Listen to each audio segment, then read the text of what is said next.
Well, Pete, as you went back and looked at a crazy, wild game with a lot of crazy, wild things happened, I'm curious whether your team's ability to fight back twice from 18-point margins to tie it is maybe one of those things that you were most pleased about.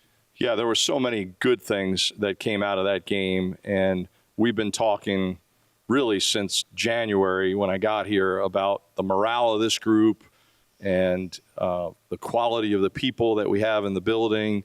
And when you play sloppy but don't give in and fight back and clean up your game to a degree in the second half to put yourself in position to win, that says a lot about the caliber of the people that we have. And that's every level of the organization.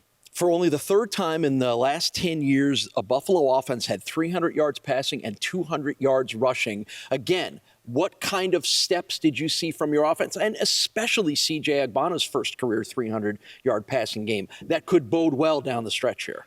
Well, we knew it was going to be a high-scoring game. We have a strong defense, but that was a very high-powered offense that we were playing against, and we ended up shorthanded with defensive backs, so it was a track meet type game. And the fact that our offense was able to generate explosive passes, explosive runs, move the ball in chunks, that was critical. And hopefully that's something that we can continue. Certainly not every game is going to be high scoring like that, but you hope that the offensive productivity can continue. Talking with Bulls head coach Pete Lembo as we get you ready for the Bulls and their trip to Athens, Ohio to take on the Bobcats. A big contrast defensively for your team this week. You go from one of the best passing offenses and best passing quarterbacks to a team that has the best rushing quarterback in the Mid-American Conference. How, from one week to the other, how crazy is that to handle? Yeah, there's no question. It's a very different team than we just played, but a very, very good team, a very rugged, sound, well-coached team that typically doesn't beat themselves. They know who they are.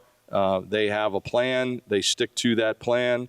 They're going to stop the run. They're going to run the ball, and they're going to play great special teams. And that's been a winning formula for them there for a long, long time.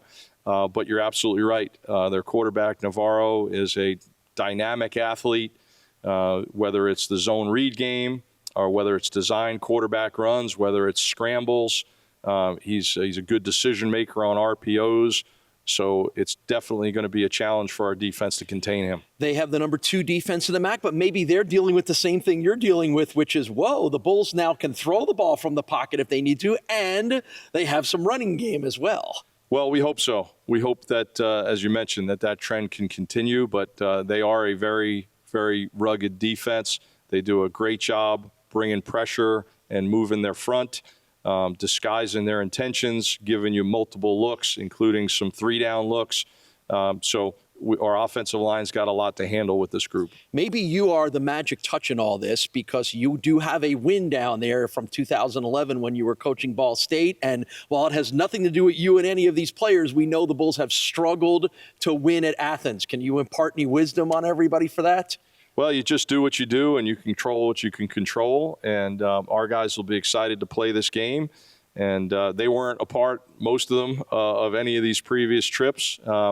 We're just excited to spend quality time together at the hotel and on the bus and get down there and hopefully put our best foot forward. All right, let's wrap it up as we always do. It's Learning with Lembo, and this is right in your wheelhouse because I discovered that legendary Paul Newman, who's a Cleveland suburb native, actually attended Ohio University. So feel free to educate all of us on your favorite Paul Newman movies. Well, there's so many. There's so many. The Sting with Robert Shaw, Robert Redford, of course, Robert Redford and Catherine Ross and Butch Cassidy and the Sundance Kid. But if I had to pick one, Cool Hand Luke would be right at the top of the list. That's a good one.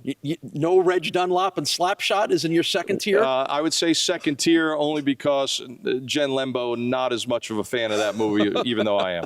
All right. Well, 2 thumbs up. Give us a thumbs up. 2 thumbs up from Pete on Paul Newman, and maybe 2 thumbs up for a big Bulls win on the road at Ohio. Pete, appreciate your time very much. My pleasure.